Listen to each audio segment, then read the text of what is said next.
York Harbor, as well as other major harbors throughout the Northeast.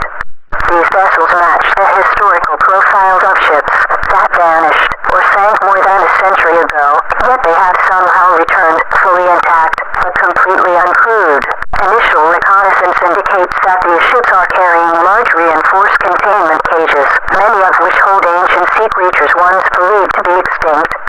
Early Navy analysis suggests that these animals, including species resembling the legendary megalodon, show vital signs despite having disappeared from the oceans long ago.